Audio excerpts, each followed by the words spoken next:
Good morning. My name is Stephanie, and I have been asked to come here today to talk about my experiences as an immigrant and becoming a citizen here in the US. When I was in my late 20s, about 26-ish, I married a GI. I was born and raised in England, and I married a GI, and we moved to the States. And to be honest with you, when I first moved here, my expectation was that it would be no big deal. I've seen movies and television shows, and I thought we were pretty much the same. But when I first moved to America, we lived in California, and the culture shock was incredible and something I was truly not prepared for. As I said, I was in my late 20s, and I had been working, and I'd been working in the newspaper industry in the UK for a long time. And then when we came here to the States, I had to adjust to life. When I left England, I had to pretty much leave everything I owned behind. Nothing electrical was worth bringing with me because it was a different current system. I don't quite know what it's called. But so everything electrical was left behind. So I literally came with clothes and makeup. And one of the first things I had to do when I came to this country was we were living in temporary accommodations that the military provided for us, and then we were given a house. And I had to go grocery shopping. So, late 20s, that shouldn't be that difficult. So I set off with my list of instructions to go to the grocery store. First of all, remember, in England, we drive on the other side of the vehicle, on the other side of the road. So for me, I suddenly had to switch sides in the car, and everything was backwards for me. In England, you merge onto what we call the motorway, what you call the freeway, and we had to merge from the left-hand side onto the freeway. Here, you're merging the other way around. So it was just, even driving was confusing. But I was on the military base. The speed limit was 20 miles an hour. I didn't think it would be that difficult. I had my instructions written down on a piece of paper, turn by turn, so I couldn't get lost, and even had them written down in reverse, so I could find my way home. Set off to the grocery store. First of all, when I arrived at the store, I'd never seen anything so enormous in my entire life. The size of the grocery store was incredible.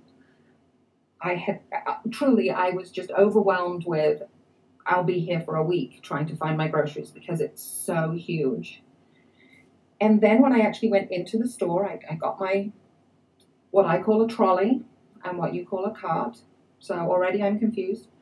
I walk into the store, and initially it's the fresh fruit and vegetables, which was no challenge. I know what they are.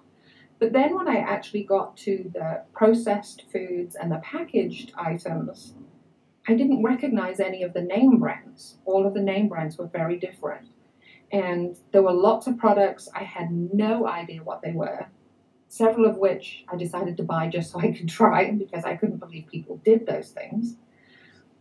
And I ended up having to read everything because I didn't know what anything was. So I pretty much spent hours in the grocery store reading all these things.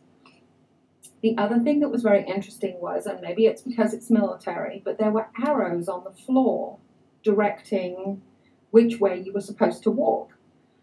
And being the little rule follower that I am, I had to follow the arrows. So again, if I missed anything on an aisle, you couldn't just turn around and go back. You had to follow the arrows and make a big double circle.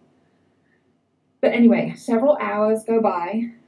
And remember, I have moved to the country with nothing. So I have to buy everything to stock a kitchen, from spices and salts to fresh foods to everything.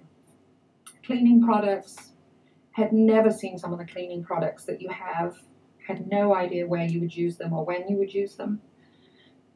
But eventually I figure out everything. I have my cart filled to the brim with bits and bobs.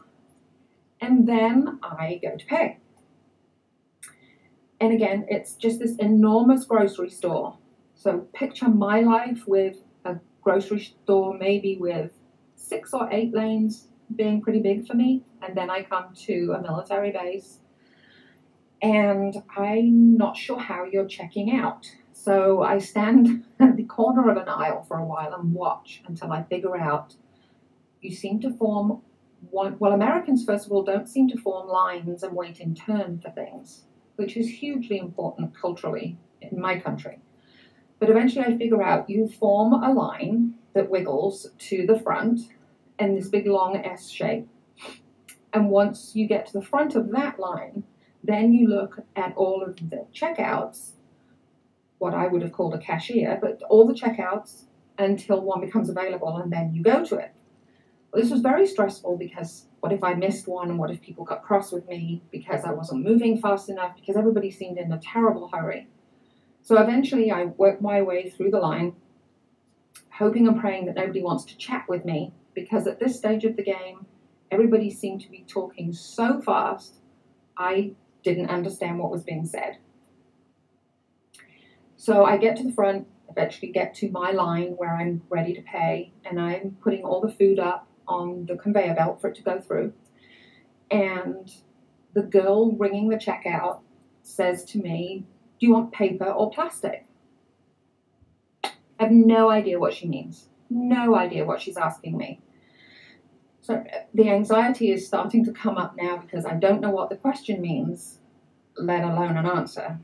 So then I say, I think I have it. I think she means, are you paying paper in terms of cash? Or are you paying with plastic, a credit card? So I think, okay, I've got this figured out. I'm writing a check. So it's neither one of those. So I said to her, I'm writing a check. And she made a very quick, paper or plastic. So now I'm really nervous because obviously that wasn't the right answer. And I'm still not sure what's going on. So at this point then I decide I'll mime to her. Maybe it's the way I'm saying it. So then I'm gesturing, I'm writing a check. And she still just completely disregards me and says paper or plastic. So now I'm completely flummoxed. I'm by myself and I don't know what the answer is. So I say, surprise me. And with that, she gave me plastic bags, and then I realized what she meant. That, oh no, they were paper bags, the big brown ones, because I'd never seen those before either, except on the movies. So now we're going through, I write my check, I pay for the goods, and as I'm writing the check, I notice at the end of the checkout is a little old man, and he is putting my groceries into a brown bag. And I'm suddenly horrified because why is he putting my groceries in a bag? And I suddenly decide that he has obviously been the customer before me, has got his groceries, and now doesn't realize they're not his groceries anymore, they're my groceries.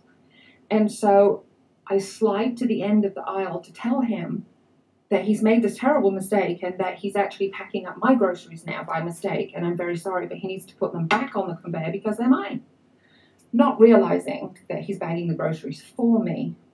So I go down to try and explain this to him, and I'm all pink and sweaty now because I'm embarrassed and I'm uncomfortable, and I feel sorry for him, thinking that he's confused and misunderstood. Well, obviously we have a little interchange, and I suddenly realize as I'm talking to him that every checkout has a little old man standing at the end of it, and they're packing the groceries up, which again I had never seen before. So I go back, I finish paying, and then as I'm paying and he's putting all my groceries into another cart, I don't know what to do with the one I now have in my hands that's empty. But then I also realize I have to take him with me to my car because apparently all these old people are pushing the groceries with the customer outside. Well, now I really don't know what to do because culturally for me, he's older than I am, and he is a man, so I should walk behind him. But if I do that, how will he know where my car is? Well, I know where my car is because I wrote it down on a piece of paper because I was nervous. And so if I walk in front to show him where the car is, I'm being horribly disrespectful because he'll be behind me. But then if I walk equally paced with him, so I can kind of direct us towards the car, he'll want to talk to me and I won't understand what he's saying, and then I'll be nervous again. So now I'm completely fretful. I have no idea how I'm going to get to my car now without making a complete buffoon out of myself. So I kind of trot at the side of him, a little above, a little behind, a little to the side, trying really hard to avoid conversation. It's the silliest thing you've ever seen. We get to my car, he starts to unload the groceries into my car, and then I'm again suddenly struck by the horror of, should I tip him? I know Americans do this thing called tipping that isn't very common in England, but oh gosh, how do I know how much to give him? And I don't have any cash because I wrote a check. So now I'm super embarrassed. I just wished he'd hurry up and get the groceries in. I don't know if I'm supposed to help him or not, if I'm encroaching on his job. And so eventually we get the car filled with all my groceries. I get into the car, he takes off, and I lay down on the front seat and just sob. I'm mortified with embarrassment. It's been the most stressful few hours on all of that for a few groceries. Thank you.